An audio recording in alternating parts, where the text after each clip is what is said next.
What a group. Terrific stuff tonight. Welcome to the sports show that's got it all.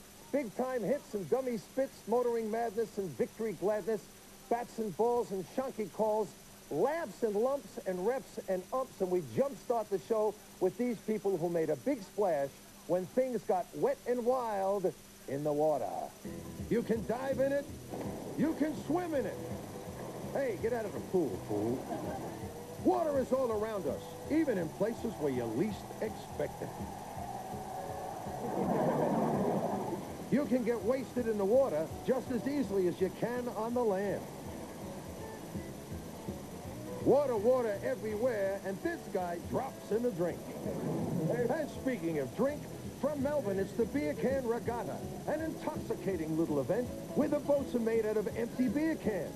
How the beer cans got emptied, you can figure out for yourself. The more cans you use, the bigger the boat you can build. And judging by some of these designs, by the time the cans were empty, the designers were full. And here's a way of catching a wave to nowhere. In this pool, the surf's always up and the waves are always perfect. You can go surfing or boogie boarding without running the risk of getting swept out to sea, unless you happen to get sucked into the sewer. And there she goes, down the plug hole.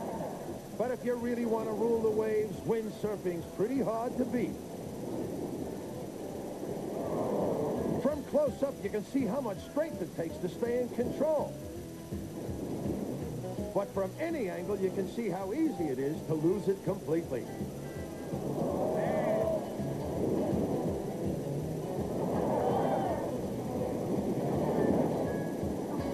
In the end, it all comes down to judgment. If you don't judge the wave right, you can wave goodbye. Yeah. Okay.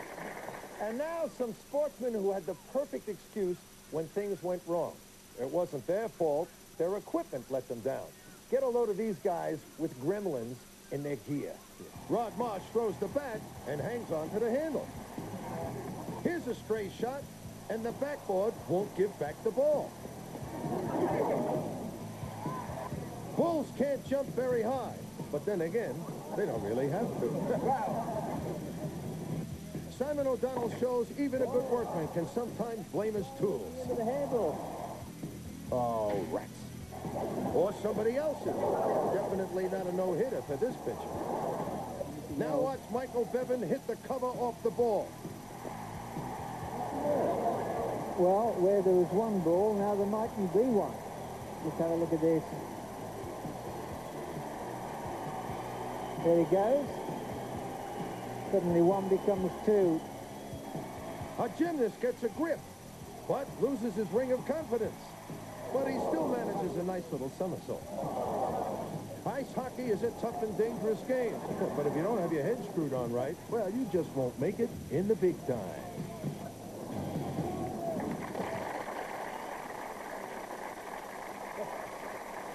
Coming up next, women on the warpath, amazing games on ice, and some absolutely spectacular motorcycle moves. Wait till you see.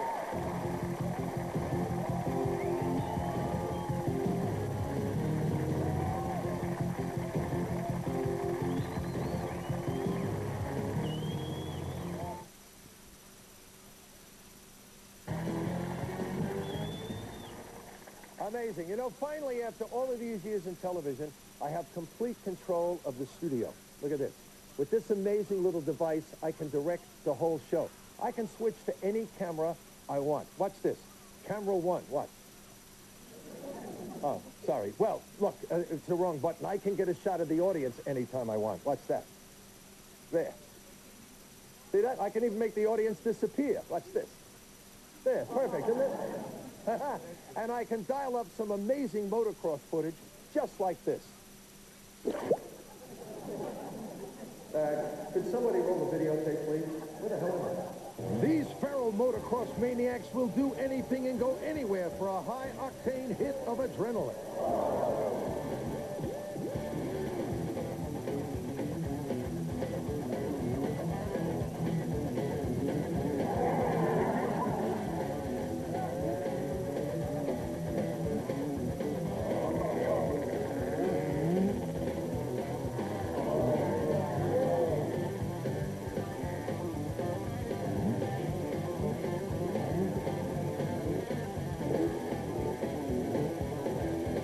extraordinarily skillful riders. But hey, nobody's perfect. Even the best of them come off from time to time.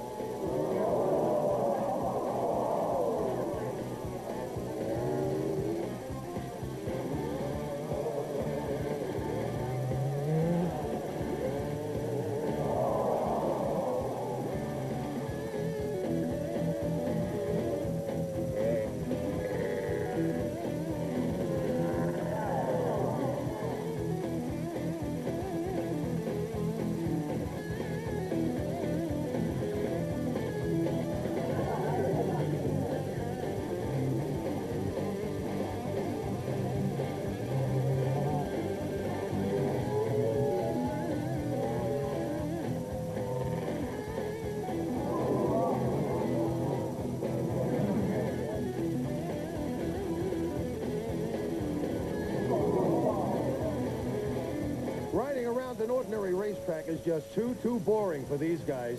They tackle natural terrain with skills and maneuvers that are simply amazing.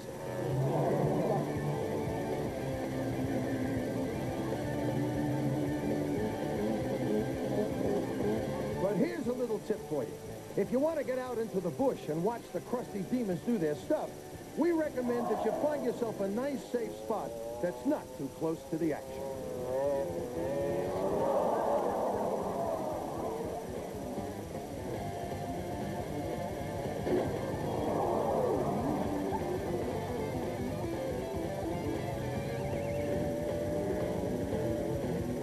Now check this. That water is more than a meter deep. He shoots straight across the top. Pretty good, huh? All right. Okay, time now for more of our amazing games. This week, we take you inside the Arctic Circle where the action doesn't hot up till the temperature drops below zero. 1,400 competitors have come up from Canada, Alaska, Greenland, Russia, and Siberia for the Arctic Games. Winters at the top of the world are long and cold, so the games take place entirely indoors, and some of them are very unusual games indeed.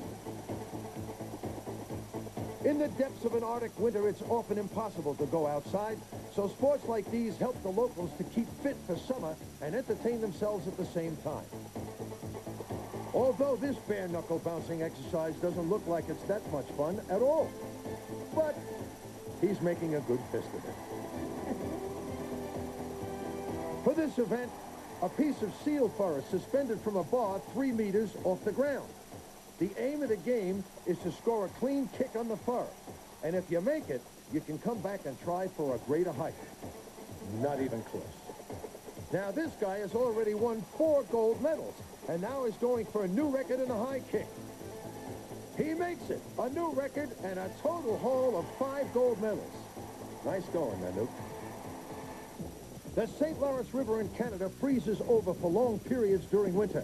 In the days before they had bridges, they had to find a way to get across the river. So they used a kind of canoe ferry, piloted by ferrymen known as canoe-thief. That tradition lives on in Quebec with an annual race called La Course du Canot. Teams of 5 men negotiate ice, slush, and freezing water over a series of heats.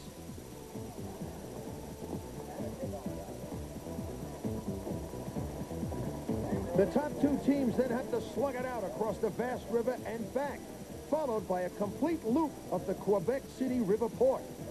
Then it's an all-out foot race to the finish. Team Frontenac in Boat 44 are shooting for their 4th straight win, and they've done it.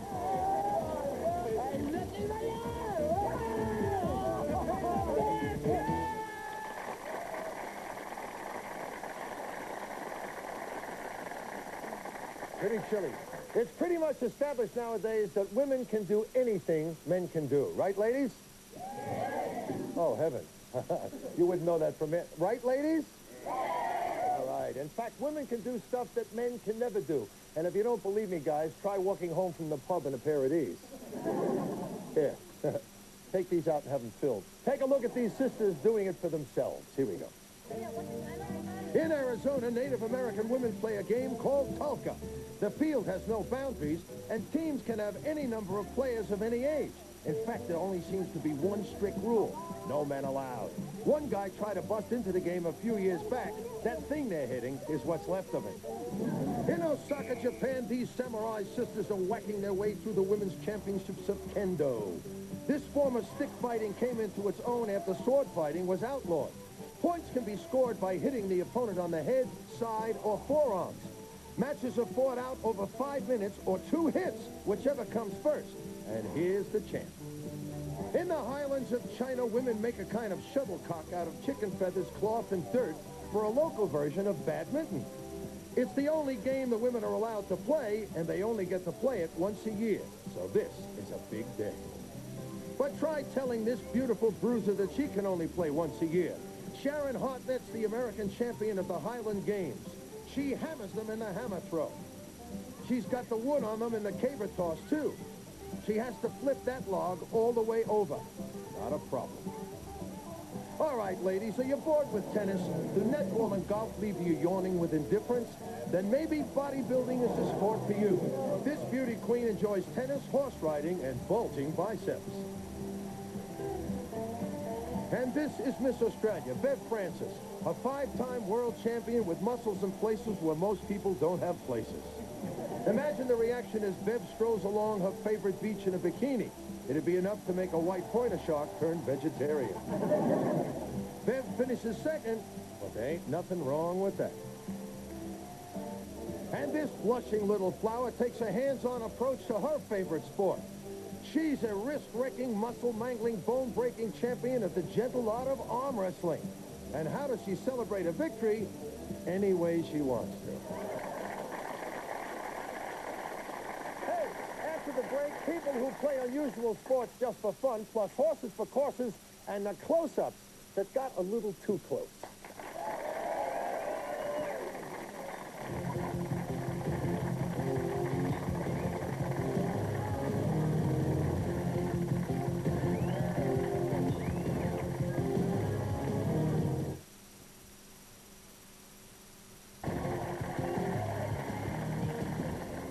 Now we hit the boards with basketball's courtside cameramen.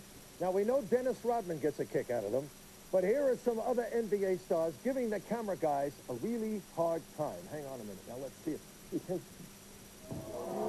Oh, yes? You try it then. While announcers do a great job of telling you what's going on at the game, you need a courtside cameraman to really get in and capture the drama. Close up and personal.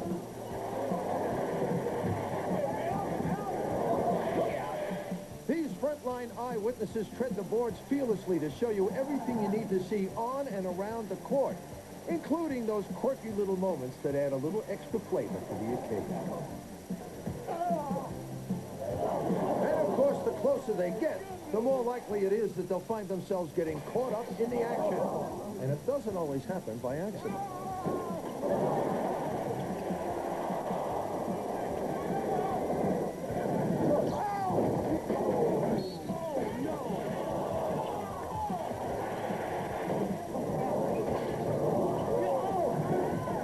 So next time you catch a game on TV, remember the camera guys.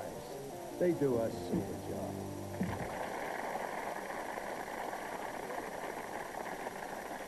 Thanks. You know, at full gallop, a horse can go more than 60 kilometers an hour. And when a mount makes a mistake, it can be pretty scary for the guy who's trying to steer. Now, I promise you, none of these horses was hurt in any way, okay? Here. The horse in the pale green colors goes from leading on the fence to leaning on the fence. Horse and jockey escaped unscathed. Here's a slip and dip, and the jockey doesn't finish the trip. Now watch the horse at the back of the field. On replay, you can see a photographer under the rail trying to get a close-up, and it doesn't get much closer than that. Now here's more of the glorious uncertainties of racing.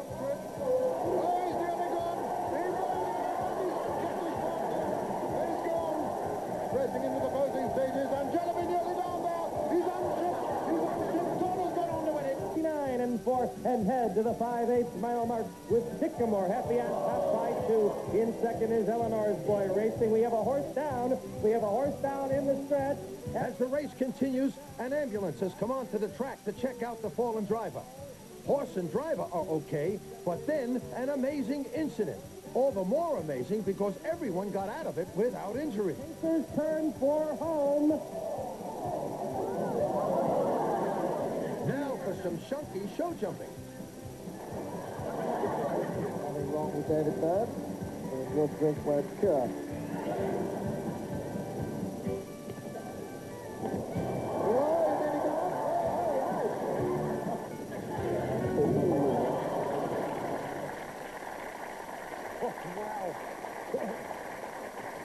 You know, sometimes people play sport for money, sometimes they play for glory, and sometimes, like these people you're about to meet, they do it just for fun. On the outskirts of Mexico City, the locals get their kicks out of a wild chariot race that looks like Ben... Berger holding serve to go onto the board 1-love in the opening set. All the rackets these days are a lot lighter than what they used to be. Fred has spoken about his racket, the weight of his racket. What was it in grams, Fred? Can you remember? About 400? Listen, you know, you're talking about grams and centimetres, and you know, you're talking to the wrong guy. You know, somebody set you up with that one, didn't they? Well, let's have a look at the styles of the two players from that opening service game from the Swiss. Yes, Heuberger has a lovely serve. If anything, I think his feet are maybe a touch too close together on the serve, but apart from that, it is a nice action. Can serve a few double faults. Jonas will try to keep his position pretty close to that baseline and try to dictate the points from there and wait for the short ball and come in. This is the one where Heuberger rips it down the line. No messing around with that backhand. That's where he keeps his feet close together. If he goes back and the weight goes up the back foot, it means he's going to get more body weight into the serve. This is pretty much an arm serve. You see a good knee bend, a la Boris Becker and that, and then he jumps up into it. If he could get the weight back onto that back foot like Becker and get the knee bend, then he could add a little bit more pace to the serve. But he gets a fair bit of power on it because he's a tall lad and he's got a very good motion.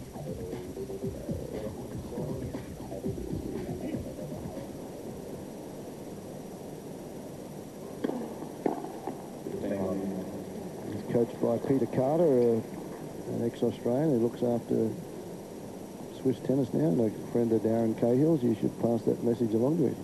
Actually co-coached by Peter. He's also looked after by a former player in Peter Lundgren, who's one of the head coaches from Swiss tennis. Former player on the circuit from Sweden. Had some good results along with Jonas, forgotten his name. I was about to say Jonas Bjorken. I'll think of him in a minute.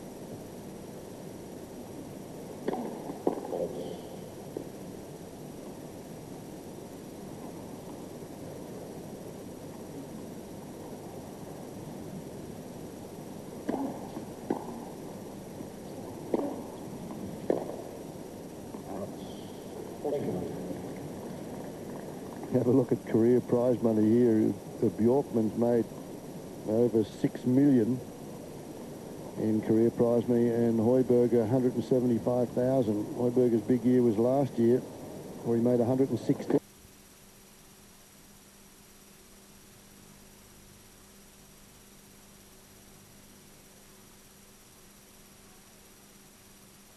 On the signals. Okay.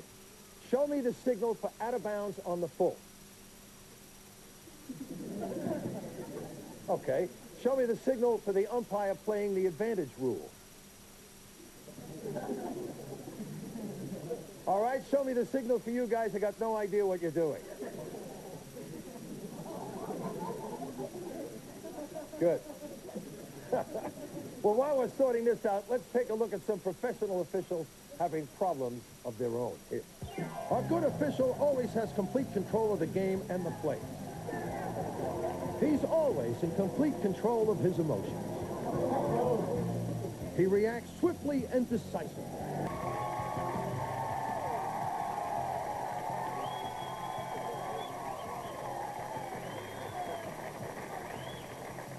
Okay, yes, once again we serve up a smorgasbord of sporting delicacies. A feast of sweet and sour moments, sportsmen in the soup, fans going bananas, and yes, even a few fruitcakes. To whet your appetite, here are some sports where the scenery plays a big part in the outcome. Check out these games in the great outdoors. Nature provides a lot of space to fall on your face. Here's a wild winter event called a dummy downhill. It's a contest where nobody gets hurt, although it knocks the stuffing out of the dummies. This rather lifelike creation does a very difficult sideways somersault and still manages to land on its skis. Here's a bunch of vegetables being worn by a bunch of nuts. As near as I can figure it, the aim of the game is to first catch a veggie. Now, there's a lady going for a leak. And after that, it's all potluck. These guys may look like motorcycle couriers who've gotten very lost, but they're actually taking part in a sport called canyoning. Canyoning basically involves jumping, swimming, climbing, and crawling around gullies, waterfalls, and caves. It's an unusual sport, and it's not for everybody. To master it, you need to be part mountaineer, part skin diver, and part caveman. Back to the slopes, and these canoeists have found yet another way to fall over in the snow. Well, at least they're not going to drown. Unlike this guy, he loses his wet weather jacket, then he loses his boat big time. This is man and vehicle against the elements. Round one goes to the hill. Round two goes to the mud. Then the mud, the hill, and the river combine for a couple of quick knockouts. Here's mud in your eye. Surf's up, and when it comes to catching waves, this little guy is a model of consistency. He's a radio-controlled surfer, and he can keep going all day, as long as he keeps his energizers dry. He handles himself like a pro, and for the guy who owns him, it's just another way of having fun in the great outdoors. Wipe out!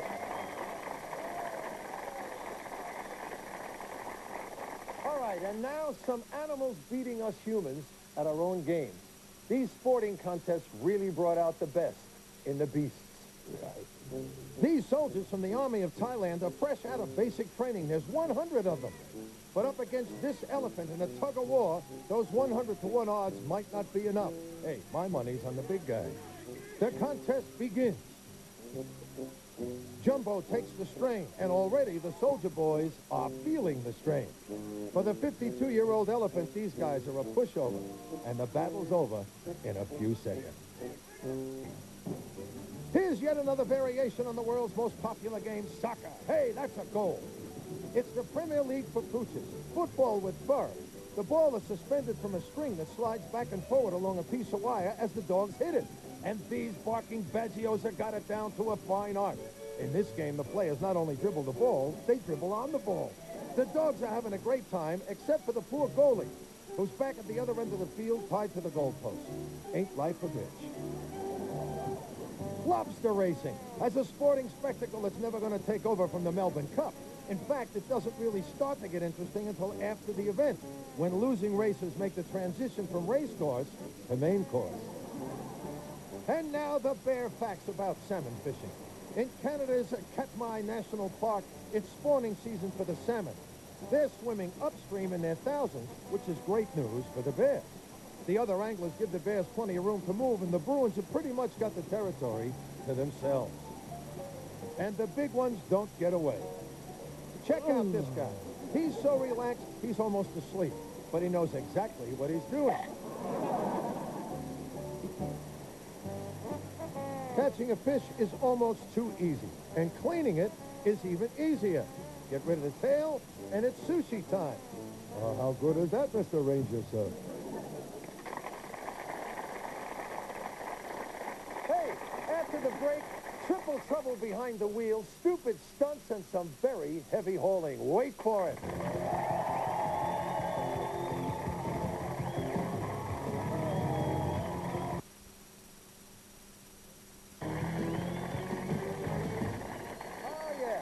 Welcome back, and now some of the best, the worst, and even the worsterest moments from those suicidal stuntmen who take leave of their senses when they take a grip of one of these. Look out, I got it. In the 1970s, it seemed that every town had a resident daredevil inspired by the remarkable feats of America's Evel Knievel. But while Evil was trying to jump across rivers and canyons, these guys at a local show on the central coast of New South Wales were setting their sights a little lower. This is a modest stunt by today's standards, but the kid seems impressed. This was a more ambitious effort, and he made a pretty good job of it, too. His problem wasn't the stunt itself. It was telling his wife what he'd been doing with the family car. But when it comes to carnage in cars, the Americans have cornered the market. In the States, it's not enough to write off a pile of cars. The guy's got to blow himself up, too. And this is a double bang. This one's a big bang, followed by a bag of bounces. And here's a scattering stack. This is a police highway patrol car. That's an arresting piece of work, officer. And out of the night comes another leaping loony. He doesn't make it over all the cars. I don't think he even tried. He makes a quick escape, and he seems fine, till he realizes that the fire in his belly is now in his helmet. Now he's got a problem. Now, here are some very well-known faces doing things other than the thing that made their faces famous. When they tried to enhance its sport, these big fish from other walks of life turned out to be fish out of water. Basketball star Michael Jordan tried his hand at baseball a couple of years back. He never really made it, but he did have his moments. And that was one of them. Nice catch, Michael. Nigel Mansell was the Formula One World Driving Champion in 1992, but as a soccer player, his skills leave a little to be desired. One little tackle, and he's already out of gas. Here's Nigel giving Elle Macpherson a few driving tips before a celebrity race. Now, Elle's at the wheel, and Nigel's the passenger. Elle's going to need more lessons, and that suits Nigel just fine. The guy on the right in a leopard skin shorts is movie tough guy Mickey Rourke. He's making his pro boxing debut. Hey, he won't ever win a world title, but his opponent might just be a contender for an Academy Award. Another slap in the face for boxing. When he sings, Elton John can fill a stadium. When he plays cricket, he can fill a scorebook with wides and no balls. Cricket has produced some fine amateur players over the years, but Elton, hey, you're not one of them. Shane Warne, folks, has nothing to fear. Here's Michael Jordan again, this time on the golf course. And what else would you expect from the great one? A slam dunk. Here's another golf nut, movie star Bill Murray at the Pebble Beach Pro-Am tournament. Bill selected a spectator from the gallery for a guided tour of a bunker. And the star of Groundhog Day goes to ground. Closely followed by the lady. Hey, was that in the script? And here's a familiar face taking on an unfamiliar game. It's Aussie rules legend, the Dipper, and his form's pretty good. There's a clever little pass, and this one's just a bit too cute. He knows all the right moves, including celebration. Hey, gang, a high five. All right, now it's back to the motorized madness. Here's more unusual action with the accent on engines, adrenaline, and absolute abandon. On the west coast of England, 400 motocross riders have assembled for a charge of the Light Brigade. They begin with a full throttle scramble along the beach. And then it starts to get really hairy as they hit a bottleneck on the first corner.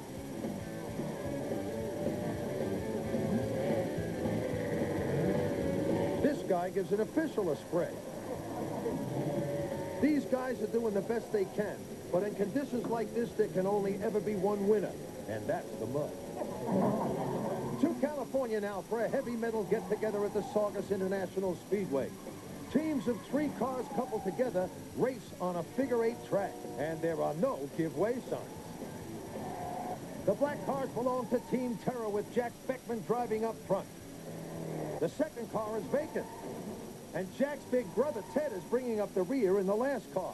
It's called Auto Train. It's part demolition derby, part suicide mission, and the guy at the back tends to cop the flak. Team Terror is locked in a battle royal with number 66 in the red, white, and blue cars. Sideswiping is perfectly legal. For the driver, It's a battle of tactics while the guy in the back just has to hang on for dear life. Then number 66 scores a broadside on Ted's car. It's a vital blow. Ted's front axle is torn away by the impact. Jack looks back helpless as Ted goes spinning and sparking right into the wall. And Team Terror is terminated for the night. From Ireland comes a devilish little motorsport called auto testing. Drivers can go stark, raving mad in safety as they slide and spin through a series of set maneuvers. The fella in the blue car is Dermy Carnegie, a lovely lad, and a 10-time Irish auto testing champion. And it's not hard to see why, you know. This is Dermy winning, and this is Dermot driving home. He'll never make it. Okay, after the break, clowns who get serious plus Calypso cricket from the Caribbean. Wait for it.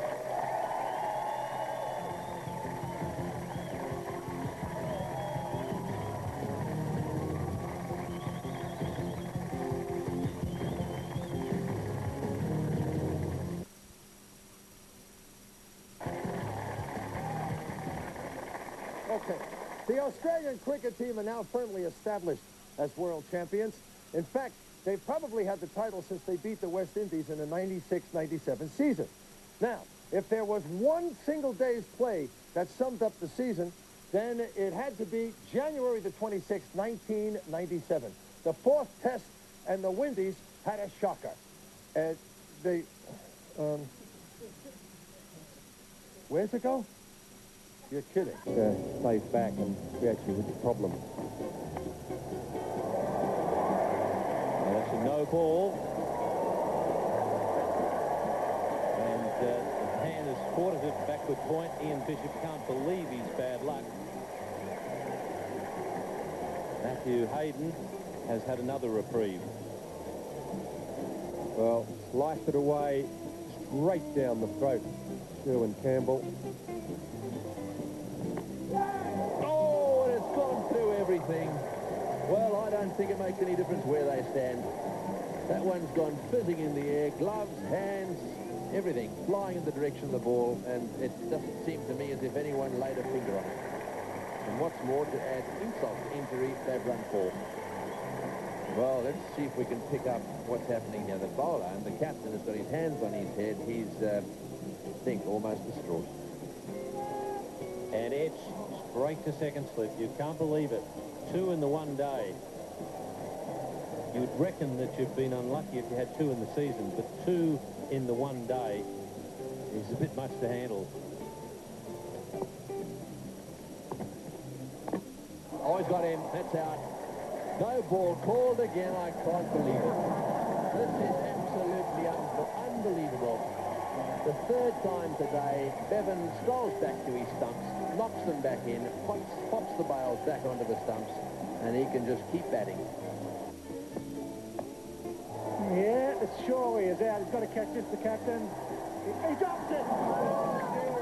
What a day it's been at the Adelaide Oval. They can't believe it. Blewitt can't believe it. The crowd can't believe it. A very sad day for the West Indians here, really. 3 wickets off no balls, and then a dolly, and the captain came in. He was there early enough, and he put it down. Don't worry about that. I don't believe it. And I was sitting here watching it. It bounced as though I was hitting a block of concrete. Nothing relaxed about the fingers there, like little rods of iron they were.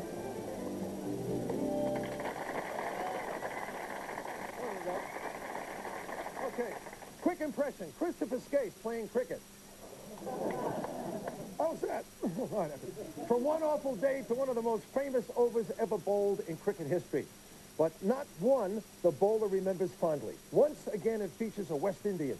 If you're a sports fan, you've heard about it, you've read about it, but you've probably never seen it till now.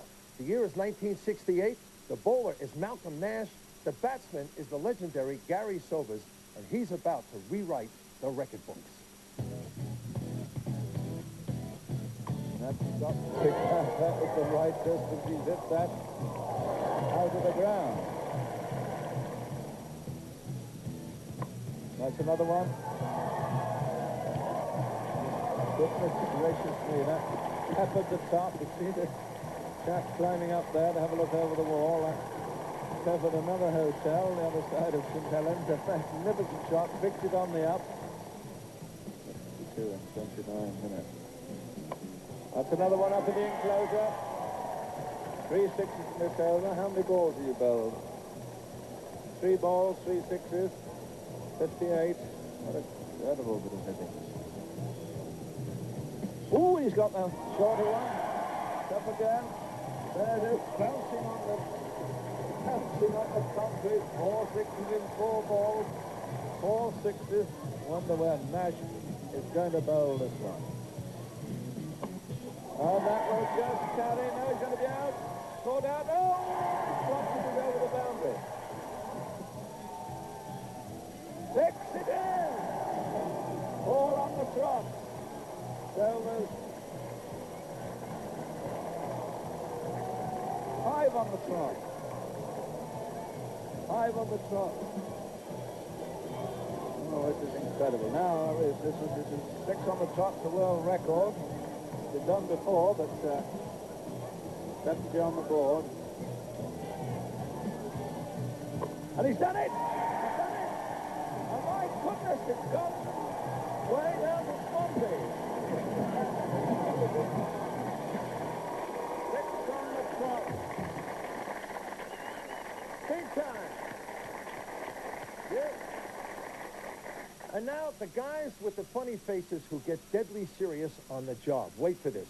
Rodeo clowns are the unsung heroes of the rough riding circuit. It's one thing to ride a bull, but these guys go eye to eye with them, and very often they pay the price. Watch this. At a rodeo in Nebraska, clown Donnie Sparks gets full marks for this leap of faith. At the Sydney Royal Easter Show, a clown with a camera gets his lights turned out. He's wearing a yellow helmet. He goes into a system made in trouble, putting his body and his camera on the line. Rodeo clowns literally put themselves on the line. See, the job of a rodeo clown is to get the bull's attention away from the fallen rider, which usually means that the clown himself becomes the center of attention. And half a ton of raging bull, well, that's no laughing matter. They show incredible courage, taking the hits time and time again, and then bouncing back for more.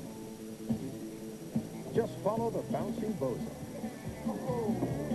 This bull's got a clown over a barrel, and he's down. This is one mean hunk of beef. He's determined to make a mess of this guy, but the other clowns come in to make the save. Sometimes you can run, but you can't hide. Attack is the best form of defense. And here's the story of a clown who wouldn't quit. There's no rider to save here. The guy's just showing off. So far, he's doing pretty good. But if he keeps pushing his luck, he's going to find himself on the horns of a dilemma. This is a whole new concept in family entertainment. Striptease bullfighting. A sensible person would look for an opportunity to bail out around here. But this clown doesn't know when he's had enough. He's going to go back for more. So the bull figures he may as well add another item to his wardrobe. If Bozo doesn't get out of there soon, he'll get arrested for streaking. Okay, we'll be right back with the fans who brought themselves off the bench and right into the game.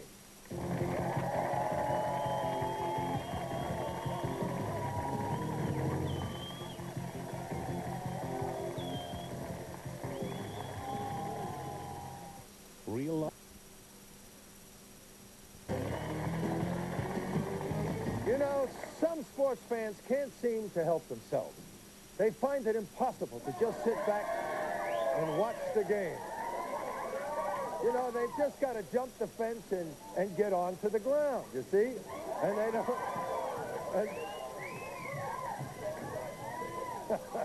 Well, everybody to their own taste. Have a look at these other fans getting into the action. What the hell was that? Hardcore fans love to get out to the game so they can mingle with their favorite players. Here a boxing match turns ugly. After a while, the trainers and the minders start up a stoush of their own. And as the referee tries to restore some sort of order, in come the cousins and the uncles, friends of the family, and anybody else who happens to be in the neighborhood. In situations like this, it doesn't seem to matter who you belt, so long as you belt somebody.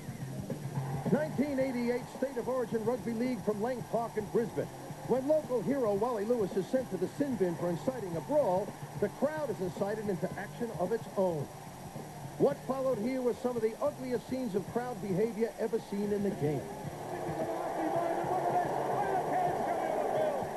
As police moved in, brawls broke out.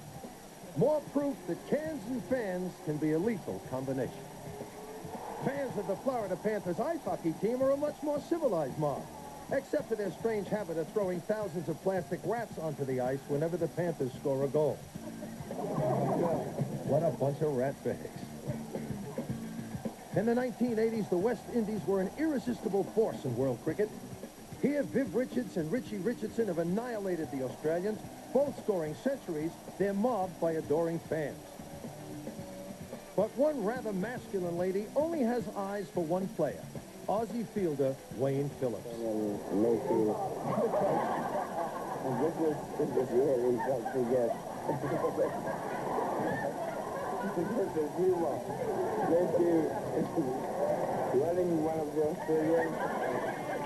It's one of the few times a batsman ever scored off a maiden.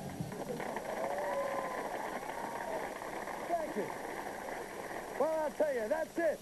I'm out of here. Thanks for watching. So long, everybody. Good luck, pal. I'll see you later, right?